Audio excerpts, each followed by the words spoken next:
Hola, ¿qué tal? Buenos días. ¿Se escucha? ¿Se escucha bien? Sí. Bueno, para mí es un privilegio, un honor y sobre todo una gran bendición poder estar aquí esta mañana para compartir la palabra del Señor con ustedes. Un privilegio también que podamos llegar a través de las redes sociales de la iglesia.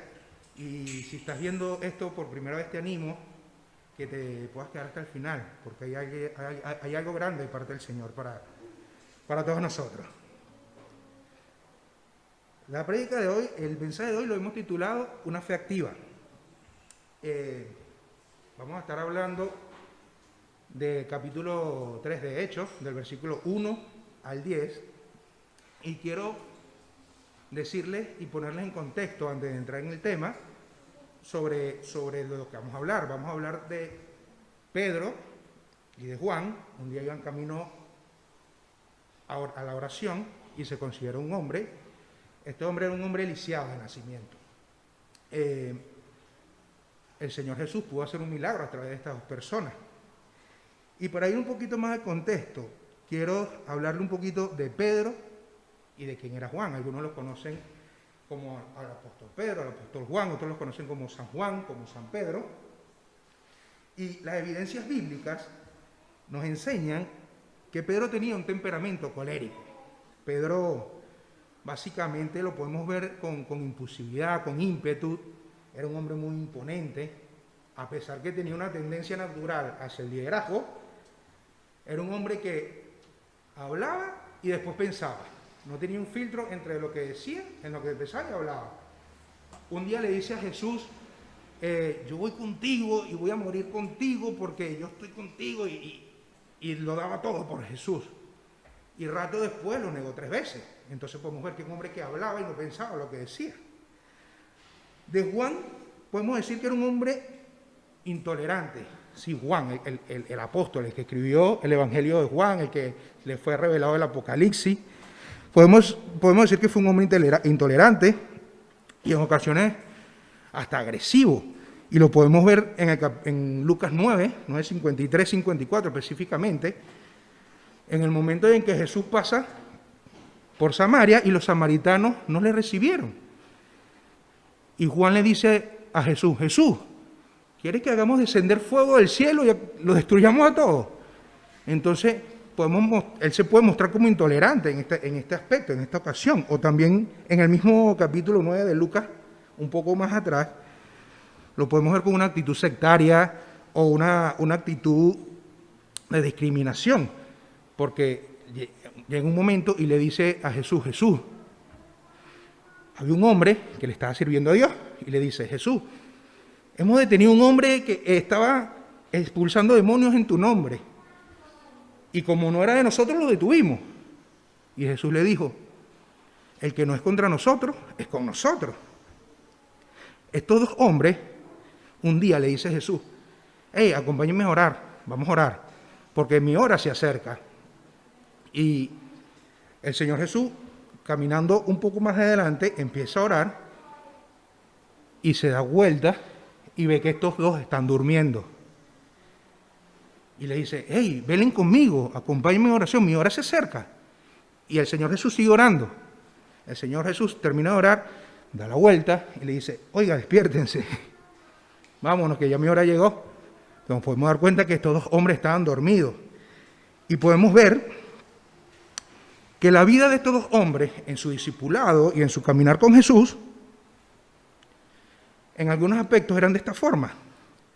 Luego viene la crucifixión de Jesús, el Padre lo levanta al tercer día de entre los muertos, lo resucita, y después de la resurrección, Jesucristo dura 40 días caminando entre ellos, comiendo con ellos, viviendo con ellos. Y lo podemos ver en lo que habló Benji hace 2 semanas, en Hechos 1, y voy a leer 4, 5 y 8. Si tienen su Biblia me acompañan, y si no lo pueden ver por la pantalla también. Y dice, una vez, mientras comía con ellos, les ordenó, no se alejen de Jerusalén, sino esperen la promesa del Padre, de la cual les he hablado. Juan bautizó con agua, pero dentro de pocos días ustedes serán bautizados con el Espíritu Santo. Pero cuando venga el Espíritu Santo sobre ustedes, recibirán poder, y serán mis testigos, dice Jesús, en Jerusalén, como en Judea y Samaria, y hasta los confines de la tierra. Jesús le había mandado a no salir de Jerusalén, porque iban a recibir la promesa. Iba a descender sobre ellos el Espíritu Santo, recibirían poder, le iban a ser testigos, y le darían continuidad de alguna forma al ministerio de Jesús. Y así fue. Llegó el día del Pentecostés, fue derramado el Espíritu Santo sobre ellos, y empezó la iglesia aquí. Se va a notar en la primera parte de los Hechos que las personas que predicaban a Cristo están enfocadas directamente a los judíos, que no habían sido transformados por la vida y por el ministerio de Jesús. De este mismo Jesús, el carpintero de Nazaret, de que el Antiguo Testamento anunciaba como el Mesías y que ellos mismos crucificaron. Y entonces, ahora sí, vamos a entrar en el tema central de hoy. Y vamos a leer el capítulo 3 de Hechos, del 1 al 10. Y lo leemos. Un día subían Pedro y Juan al templo, a las 3 de la tarde, que es la hora de la oración. Junto a la puerta llamada Hermosa había un hombre lisiado de nacimiento, al que todos los días dejaban allí para pedir limosna a los que entraban en el templo. Cuando éste vio que Pedro y Juan estaban por entrar, les pidió limosna. Pedro y Juan, mirándolo fijamente, les dijo: míranos. El hombre fijó en ellos la mirada, esperando recibir algo. No tenemos ni oro ni plata, declaró Pedro, pero lo que tengo te doy. En el nombre de Jesucristo de Nazaret, levántate y anda. Tomándolo por la mano derecha, lo levantó. Al instante los pies y los tobillos del hombre cobraron fuerza. De un salto se puso en pie, comenzó a caminar, luego entró con ellos en el templo, con sus propios pies saltando y alabando a Dios. Cuando todo el pueblo lo vio caminar y alabar a Dios, lo reconocieron como el mismo hombre que acostumbraba a pedir limosna sentado junto a la puerta llamada Hermosa, y se llenaron de admiración y de asombro por lo que había ocurrido. Y lo que vamos a hacer ahora es dividir este texto en 3 partes. Y estas 3 partes nos van a dar 3 acciones que podemos incorporar o vamos a incorporar a nuestras vidas para hacer las prácticas, ¿no? Entonces, la primera parte que vamos a dividir viene del verso 1 y del verso 2. Y lo leo otra vez, leo el verso 1 y 2. Un día subían Pedro y Juan al templo a las 3 de la tarde, que es la hora de oración. Junto a la puerta llamada Hermosa había un hombre lisiado de nacimiento, al que todos los días dejaban allí para pedir limosna a los que entraban en el templo. ¿Qué nos dice este texto? ¿Se acuerdan que les dije antes que estas 2 personas se quedaron dormidas cuando Jesús les dijo: acompáñame en oración? Pues estas personas habían desarrollado la disciplina de la oración. Esta parte nos dice que debemos desarrollar la disciplina de la oración. Estas personas se habían quedado dormidas literalmente cuando estaban con Jesús físicamente, cuando caminaban junto a Jesús.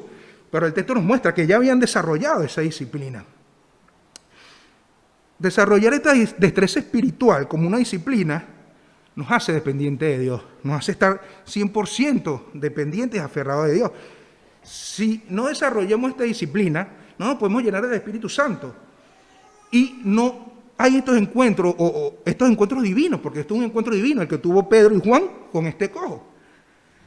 Hace muy poco alguien me dijo: mira, vivir una vida cristiana solo es posible cuando rendimos toda nuestra vida al Espíritu Santo. Pedro y Juan habían rendido su vida al Espíritu Santo, estaban llenos en ese momento del Espíritu Santo. Iban al templo a orar, habían desarrollado la disciplina. Hace mucho tiempo en Venezuela, yo asistía a un grupo que aquí le llamamos grupo de hogar, allá se llama grupos de vida, porque realmente hacemos vida en esos grupos. En mis primeros días de grupo, hicimos unas peticiones de oración.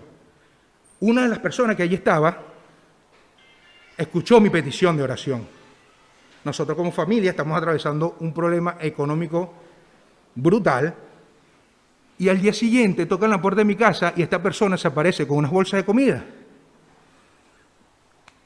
Y no solo eso, sino que entra y hablamos y empezamos a hablar y me dice, mira, Joan, ¿qué sabes hacer tú? Y yo le digo, mira, a mí me gusta cocinar, yo cocino. Y los que me conocen aquí saben que cocino. Pues mira, yo tengo una empresa de catering y este hombre le da comida a muchísima gente todos los días, muchísima gente. Y me dio trabajo. Entonces, en ese mismo círculo de personas, a los pocos días, llega otro chico que estaba allí y me dice, Joan, aquí hay un sobre sellado. Este sobre me lo dieron a mí como una ofrenda. Pero recíbelo en el nombre de Jesús. Y fuimos bendecidos como familia en esa semana. Fue algo brutal que pasó para nosotros. Con esto estoy diciendo que debemos abrir nuestros oídos a las personas que están alrededor. Con esto estoy diciendo que como comunidad iglesia debemos orar y desarrollar la disciplina de oración en comunidad. Esto es una acción que abre nuestros oídos a los que están a nuestro alrededor. Y la pregunta es, ¿estamos abriendo nuestros oídos a los que están alrededor verdaderamente? La segunda acción la vamos a sacar desde el verso 3 al verso 6, y lo leo. Cuando éste vio que Pedro y Juan estaban por entrar, les pidió limosna. Pedro, con Juan, mirándolo fijamente, les dijo, míranos. El hombre fijó en ellos la mirada, esperando recibir algo. No tengo ni plata ni oro, declaró Pedro, pero de lo que tengo te doy. En el nombre de Jesucristo de Nazaret, levántate y anda. ¿Qué nos dice el texto ahora en estos 3 versículos? Yo me puedo imaginar a ese hombre cuando ve, quizás sabía que eran Pedro y Juan, o quizás no, y les pide limosna. Y me puedo imaginar Pedro y Juan acercándose, oye, mírame, y el hombre, esto no es normal, a lo mejor pasaban y le tiraban alguna monedilla. Y este hombre pudo tener dos opciones en su cabeza, o me van a regañar y a reprender, o me van a dar una buena limosna que me va a ayudar por algunos días, voy a poder ir al Mercadona por una semana y estar tranquilo. Y la respuesta de Pedro fue, no tengo nada, no tengo absolutamente nada de dinero, pero de lo que tengo te voy a dar. La acción a tomar es que debes usar lo que tienes para servir. Pedro estaba lleno del Espíritu Santo y dio de su don en ese momento. Pedro y Juan ministran a este hombre. Ministran es que le sirven. No significa otra palabra, le sirven a este hombre. Este hombre no fue más nunca ni un cojo, ni un lisiado, ni un mendigo. Este hombre ya podía trabajar. Ya no iba a pedir dinero más nunca. Y fue influenciado por lo que Pedro y por lo que Juan tenían, ¿no? El Señor nos está direccionando con esto, con este texto, a que debemos servir con nuestros dones, con nuestros talentos, con nuestras habilidades. Y te pregunto, ¿sabes cuál es tu don? Si lo sabes y lo estás usando, pues gloria a Dios. Ahora, si lo sabes y quizás no lo estás usando, te animo a que hagas algo, que lo uses. O me podrías decir, mira, es que yo creo saber cuál es mi don, pero es que no sé cómo usarlo. Pablo le dice a Timoteo, aviva el don que hay en ti. El don no es algo que viene desarrollado en términos culinarios. El don es algo que viene crudo y hay que darle cocción. Hay que cocinarlo. Y se desarrolla usándolo, no teniéndolo allí guardado. Quizás puedas decir, no sé cuál es mi don. No sé aún cuál es mi don. Hoy te puedo animar y decirte, haz algo. haz algo como Pedro lo hizo. Ora, busca tu lugar. A lo mejor sabes de alguna necesidad de alguna persona y no has hecho nada. No necesariamente aquí en la iglesia, afuera, un vecino, un familiar, un compañero de trabajo, alguna persona que conoce. La única forma como podemos influir en las personas es sirviendo. Es una máxima que hay. Si no sirves, no influyes en nadie. O a lo mejor aquí la iglesia tiene muchas necesidades. Puedo hablar con Gregorio, con Magali, con cualquiera que estén aquí, y seguramente hay un puesto que tú puedas cubrir en esta iglesia. La iglesia necesita de tu servicio, las personas necesitan de tu servicio. Pedro y Juan le agregaron valor a la vida de este hombre. Cuando servimos, le agregamos valor a la vida de las personas. ¿Se acuerdan de este hombre que llegó a mi casa con la comida y me dio trabajo? Este hombre me dio de lo que él tenía. No solo el trabajo, sino que desbordó en mí su conocimiento. Me enseñó de términos, de cortes de carne, me enseñó todo lo que sé de carne. Hoy tengo casi 4 años en este país y el Señor me ha sustentado con un trabajo donde desempeño lo que ese hombre me enseñó. Ese hombre agregó valor a mi familia y a mí personalmente. Y ahora vamos a la tercera acción. Y la vamos a sacar del verso 7 al 10. Y lo leo. Y tomando por la mano derecha, lo levantó. Y tomándolo por la mano derecha, lo levantó. Al instante, los pies y los tobillos de este hombre cobraron fuerza. De un salto se puso en pie y comenzaron a caminar. Luego entró con ellos al templo con sus propios pies, saltando y alabando a Dios. Cuando todo el pueblo lo vio caminar y alabar a Dios, lo reconocieron como el mismo hombre que acostumbraba a pedir limosna, sentado junto a la puerta llamada Hermosa. Se llenaron ¿de qué? De admiración y de asombro por lo que había ocurrido. Entonces, debemos tener en cuenta que toda acción va a glorificar a Dios. Toda acción de servicio va a glorificar a Dios, pero también va a levantar oposición. Cuando servimos, no lo hacemos para nosotros. Cuando servimos, lo hacemos para la gloria de Dios. Este hombre entró saltando y glorificando ¿a quién? A Juan, a Pedro, no, glorificando a Dios. Este milagro le da continuidad al ministerio de Jesús. Aunque Jesús ya no estaba físicamente, este milagro le da continuidad al ministerio de Jesús, porque Jesús le sana a través de estas dos personas. ¿Recuerdan cuando Jesucristo sanó al ciego de nacimiento? Pues la multitud que estaba allí lo recordó. La multitud que estaba allí lo recordó y por eso le da continuidad al ministerio de Jesús. Y cuando Jesucristo iba a sanar a este hombre ciego de nacimiento, sus discípulos, entre ellos Pedro y Juan, le preguntan: Señor, Rabí, ¿quién ha pecado? ¿Este o sus padres? Y Jesús les contestó: ni este ni sus padres han pecado. Este hombre nació así para que se mostrara la gloria de Dios a través de su vida. Y toda acción, entonces, glorifica a Dios. ¿De qué manera nuestras vidas glorifican a Dios? Lo que va a pasar luego, y me voy a extender un poquito con estos versículos, porque van fuera del número 10, lo que va a pasar luego es que Pedro sigue en acción. Pedro no se quedó parado. Y Pedro lo que hace es predicar.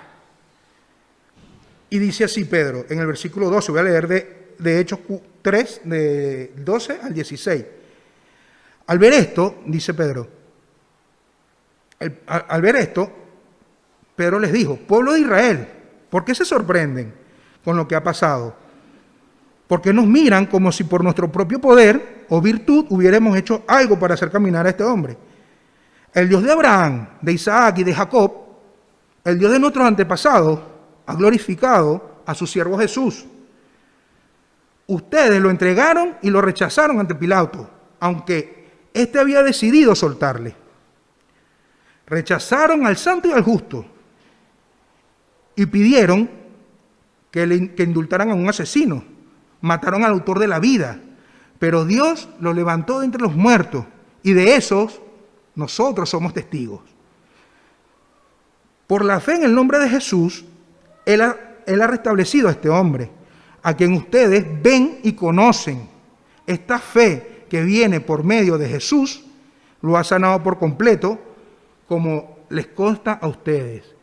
Este mensaje, Pedro sabía a quién le estaba hablando, porque le dice, ustedes quien entregaron a Pilato, ustedes quien crucificaron, ustedes quien...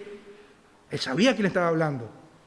Él sabía que se iba a levantar oposición, porque diría, oye, si esta gente crucificó a Jesús, ¿qué va a hacer de mí? Y se levantó oposición. Nuestra obediencia y nuestra acción en ocasiones nos va a complicar algunos aspectos de nuestras vidas. Es decir, en nuestra acción y en nuestra obediencia va a haber bendición, vamos a encontrar asombro, vamos a encontrar admiración, pero no nos garantiza que vivamos una vida sin oposición. Y la pregunta es, ¿estás dispuesto a ponerte en acción sabiendo que se te va a levantar oposición? Vivimos como mundo, por decirlo así, no como país, a nivel mundial, una situación con el tema del virus, ¿no? Entonces, ¿se ha levantado oposición para la iglesia, sí o no? ¿Cuántos somos aquí? Cada vez que le digo, Gregorio, anótanos, no, está full ya. Gloria a Dios, digo yo, qué bien. Pero no podemos asistir todos, como lo decía él ahora. Y la iglesia está tomando acciones sobre eso. Pero en lo personal, ¿qué estamos haciendo? En lo personal, nos está preocupando más la cantidad de contagiados, de muertos y las cifras que nos dicen, o nos está preocupando más los muertos que mueren sin Cristo. ¿Cuál es tu mayor preocupación? ¿Qué dijo Pablo? Pablo dijo, el vivir es en Cristo y el morir en ganancia. Podemos vivir y no vivir en Cristo y ser salvos. La salvación no se pierde. Pero morimos en ganancia o morimos en negativo. Entonces, ¿qué te mueve o qué te está paralizando? ¿Sabes qué pasó después que Pedro predicó? Se convirtieron 5,000 personas. Fue preso, se levantó oposición. Sí, lo puedes ver en Hechos 4:3. Y Hechos 4:4 dice, se convirtieron 5,000 personas y solo contaban hombres. Entonces, habían mujeres, habían niños. ¿Cuántos se convirtieron? 12, 15, 17,000 personas. Gloria a Dios, Pedro accionó y trabajó y hizo su trabajo, aunque se le levantara oposición. Tenemos como familia, mi esposa y yo, años orando por el ministerio que nos dio el Señor a través de su llamado, ¿no? Hace mucho tiempo. Y cuando todo, y los que nos conocen más cercanamente, cuando todo estaba listo para dar el gran paso de fe, para irnos a preparar, se levantó una oposición. Pero cuando se levanta oposición, después de una acción, indica que le hemos dado la gloria a Dios. Indica que vamos bien. Y esto nos anima a seguir desarrollando los dones que el Señor nos ha dado. Esto nos anima a seguir sirviendo, a seguir trabajando. Pedro y Juan eran la iglesia de ese momento, así como ustedes, como yo, somos la iglesia. Pedro y Juan eran dos hombres de acción. Nosotros somos hombres y mujeres de acción. Pedro y Juan eran dos hombres ordinarios haciendo cosas extraordinarias causadas por el poder del Espíritu Santo. Estamos buscando al Señor en oración como comunidad para poder hacer cosas extraordinarias causadas por el poder del Espíritu Santo. Iglesia, el Señor esta mañana nos está llamando, uno, a desarrollar una disciplina en oración en comunidad. Aquí tenemos todos los jueves reunión de oración.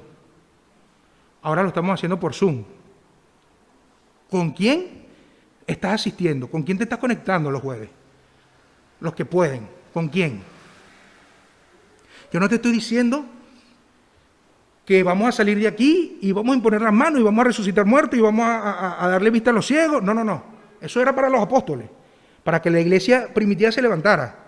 No te estoy diciendo eso. Pero la iglesia, si tiene el poder dado por el Espíritu Santo, de orar, de influir en la sociedad, de influir aquí en la cuesta, y eso se logra orando. Y el Espíritu Santo nos da ese poder. 2, debemos estar listos y preparados en cualquier momento y en cualquier contexto para servir y dar de lo que tenemos. Debemos estar preparados en cualquier momento y en cualquier contexto, con o sin virus, con o sin mascarilla, en cualquier contexto y de dar de lo que tenemos. Esta acción le va a dar la gloria a Dios, pero debemos saber que se va a levantar oposición. Entonces, ¿qué haremos? ¿Nos vamos a decepcionar? ¿Nos vamos a desanimar? ¿O nos vamos a poner en acción? ¿En qué punto te encuentras hoy?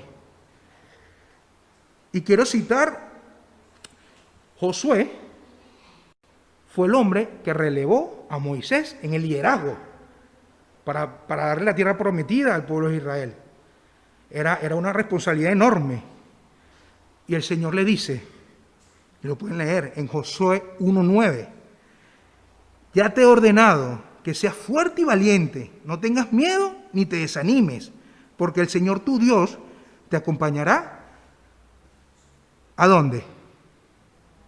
¿A algunos sitios? No, a donde quiera que vayas, ¿no? El Señor no nos está dando opciones. No es una opción. No te dice, mira, te recomiendo que seas fuerte y valiente. O mira, te aconsejo. ¿Tienes esta opción? No, no, no. Te lo ordena. Entonces, vemos que el miedo puede venir a estas vidas, pero no es de Dios. El Señor nos ordena que seamos fuertes y valientes. El Evangelio de Juan señala claramente que Jesús es el Hijo de Dios, y esto nos muestra que Juan era una persona muy cercana a Jesús. Y aunque vemos que Juan y Pedro estuvieron 3 años con Jesús, caminando con Él, aprendiendo de Él, después que Jesús resucita y se va a la diestra del Padre, ellos siguieron desarrollando los dones que el Señor le había dado. Ellos siguieron sirviendo. De allí empezó el trabajo más fuerte, porque empezaron a levantar la iglesia, pero desarrollaban lo que el Señor le había dado. Pedro y Juan, los mismos que se durmieron junto a Jesús, desarrollaron la disciplina de la oración. Esto demuestra que ellos eran la iglesia como tú y como yo. Esto demuestra que la iglesia no solo son palabras. La iglesia somos hechos. Todos nosotros, la iglesia, somos hechos. Y esto es lo que verdaderamente impacta y trasciende en la eternidad. Oramos. Señor, gracias te damos, Padre, en el nombre de Jesucristo de Nazaret, Señor, porque tú eres un Dios bueno, un Dios de gloria y un Dios de maravillas, Señor. Gracias te damos porque tú pones el querer como el hacer en nuestros corazones, Señor, y como iglesia, Señor, tú nos has llamado y nos has capacitado para impactar, Señor, para servir, Señor, Padre amado, para alcanzar a aquellas personas que aún no te conocen, Señor, y tú les puedas dar la vida en abundancia de la cual nosotros ya gozamos, Señor. Gracias porque tú has dejado tu palabra, Señor, revelada para nuestras vidas, Señor, y hoy podemos estudiarte, hoy podemos aprender de ti, Señor. Gracias porque la acción, Señor, viene de ti y tú la pones en nosotros, Señor. Gracias porque eres un Dios bueno y amoroso. En el nombre de Jesús. Amén y amén.